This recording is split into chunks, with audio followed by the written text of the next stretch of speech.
ঘরে ঘুমাচ্ছে মনিকা ও তার স্বামী রাজ এবং তাদের সঙ্গে 3 বছরের ছোট্ট শিশুটিও। তখন রাত্রি ঠিক 12টা বাজে। মনিকার হঠাৎ ঘুম ভেঙে যায়, কারণ তাদের বিছানায় তার স্বামী এবং ছোট্ট শিশুটিকে কোথাও খুঁজে পাওয়া যাচ্ছে না।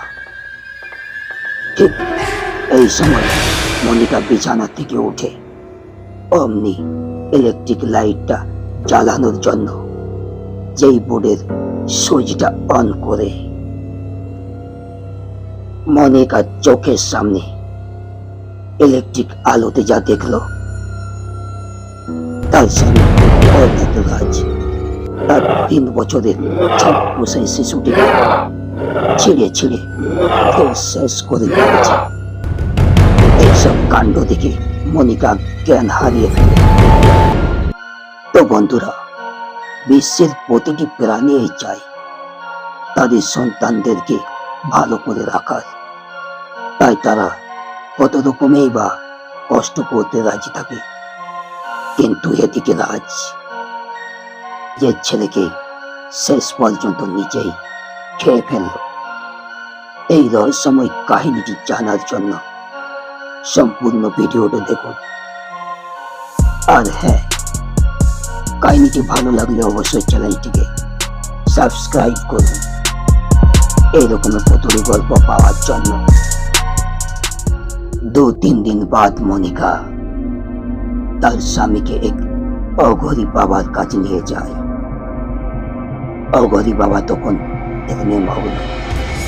তার সামনে চোখে আগুন জ্বলছে এবং কপালে একটি লাল টকটকে সিঁদুরের তিলক, গলায় একটি রুদ্রাক্ষরের মালা। মনিকা কাঁদতে কাঁদতে তার সঙ্গে ঘটে যাওয়া সমস্ত ঘটনা বলতে থাকে অঘরী বাবার কাছে। অঘরী বাবা সমস্ত ঘটনাটি শোনার পর চোখ বন্ধ করে কিসব মন্ত্র বিড় বিড় করে বলতে থাকে। কিছুক্ষণ পর অঘরী বাবা চোখ খুলে গম্ভীর গলায় বলতে থাকে, মঞ্জা মঞ্জা, তোমার স্বামীকে মঞ্জা ভূতে ধরেছে, যা কেউ পারবে না এই মঞ্জা ভূতের হাত থেকে বাঁচাতে।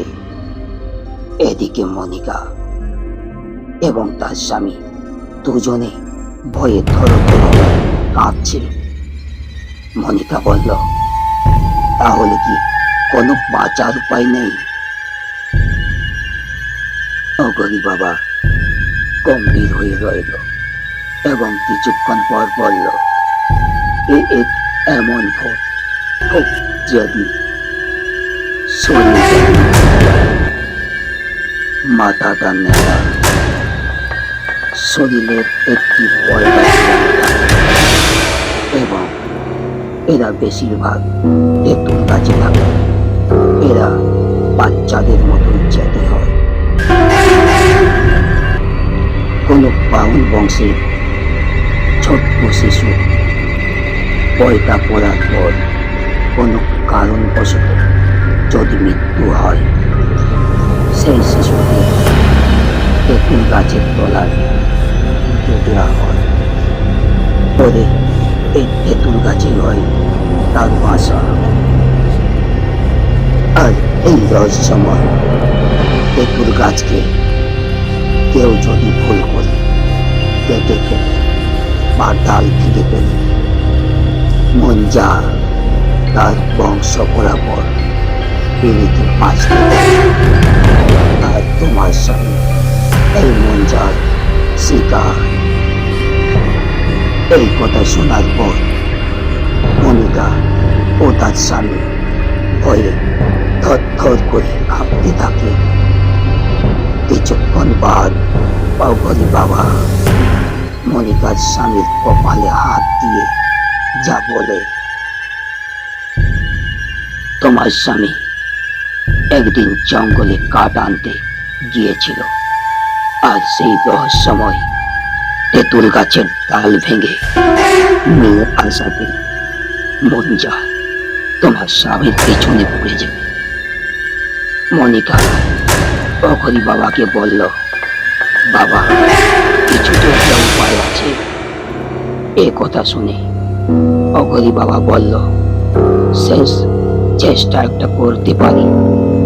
সামনে এই পূর্ণিমাতে তালের পিঠা নিয়ে মঞ্জাকে যদি খুশি করতে পারো এবং মন থেকে যদি ক্ষমা চাও, তাহলে হয়তো মাফ করে দিতে পারে। তো বন্ধুরা, তেঁতুল গাছ হইতে সাবধান, হলে কিন্তু মঞ্জা। আমাদের কাহিনীটি যদি ভালো লেগে থাকে চ্যানেলটিকে অবশ্যই সাবস্ক্রাইব করবেন।